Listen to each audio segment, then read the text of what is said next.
Au moins 3 casques bleus de l'ONU au Mali ont été tués dimanche dans une attaque à l'engin explosif contre leur convoi dans le nord du pays, a-t-on annoncé de sources concordantes. La mission des Nations Unies au Mali, MINUSMA, a annoncé dans un communiqué un premier bilan de 3 morts et 5 blessés graves dans cette attaque lancée vers 07h00 GMT, contre un convoi sur l'axe Anfigao, qu'ils escortaient. L'armée bangladaise a annoncé à Dakar que les casques bleus appartenaient à son contingent au sein de la MINUSMA, faisant état d'un bilan de 3 morts et 4 blessés.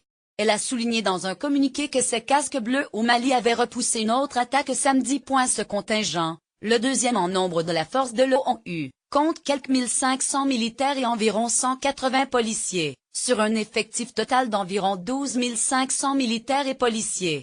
Une mine a touché 9 soldats de la paix, a réagi dans un communiqué le chef de la composante militaire de la MINUSMA, le général Jean-Paul Deconinck, dénonçant un ennemi commun aux soldats et aux civils. Le numéro 2 de la MINUSMA, Keohane Davids, cité dans le communiqué de l'ONU, a condamné l'attaque, réitérant avec force l'engagement de la MINUSMA auprès du gouvernement du Mali et des mouvements signataires dans leurs efforts de mise en œuvre de l'accord de paix de 2015. L'attaque n'a pas été revendiquée.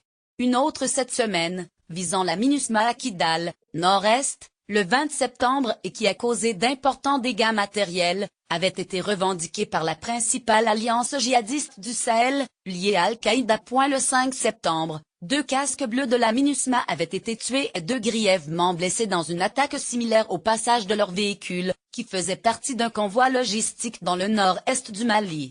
Déployée depuis juillet 2013, la MINUSMA est la mission de maintien de la paix de l'ONU la plus coûteuse en vie humaine depuis la Somalie, 1993-1995. Avec plus de 80 casques bleus tués en opération. Le nord du Mali était tombé en mars-avril 2012 sous la coupe de groupes djihadistes liés à Al-Qaïda à la faveur de la déroute de l'armée face à la rébellion à dominante Touareg, d'abord alliée à ces groupes qui l'ont ensuite évincé. Ces groupes en ont été en grande partie chassés à la suite du lancement en janvier 2013, à l'initiative de la France, d'une intervention militaire internationale, qui se poursuit actuellement. Mais des zones entières échappent au contrôle des forces maliennes et étrangères, régulièrement visées par des attaques meurtrières, malgré la signature en mai-juin 2015 d'un accord de paix, censé isoler définitivement les djihadistes, dont l'application accumule les retards.